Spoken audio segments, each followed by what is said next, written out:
Hey guys, hope you're having a great Sunday. Let me bend your ear for just a moment. I came across someone who really helped me understand the full scope of what's at issue on this aid to Ukraine, and I think you'll get some similar insight. Her name's Vera Goroshko. She's a 23-year-old who lives with her mother and father in Kyiv, Ukraine. Now, she's actually a ballerina with the Ukrainian National Ballet. I'd love for you to meet her, but you can't meet her because the Russians killed her. But they didn't kill her in this latest conflict because Russia's been killing Ukrainians for a very long time. No, they killed her on October 10th, 1937, when the Russian NKVD, after a week of torturing her, pulled her out of her cell and shot her in the back of the head.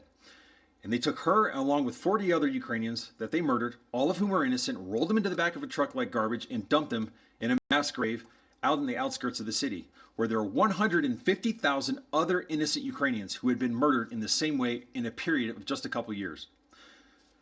Understand this. There are mass graves all over Ukraine. And what we learn from this episode is three things.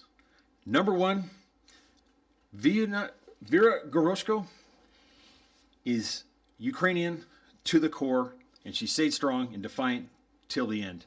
What do I mean? They tortured her for a week and she never broke. She never gave in and she never admitted to the crime that she was innocent of. Number two, there is no peace with Russia because occupation by Russia is actually more dangerous than war with Russia.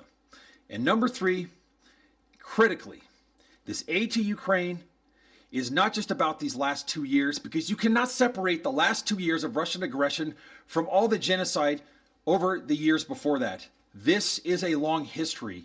It is about not just the victims of the last 2 years or the heroes of the last 2 years. It is about every person who was murdered, thrown into a mass grave, every family that was separated, every orphan whose parents starved to death, every single instance of Ukrainian suffering at the hands of the Russians.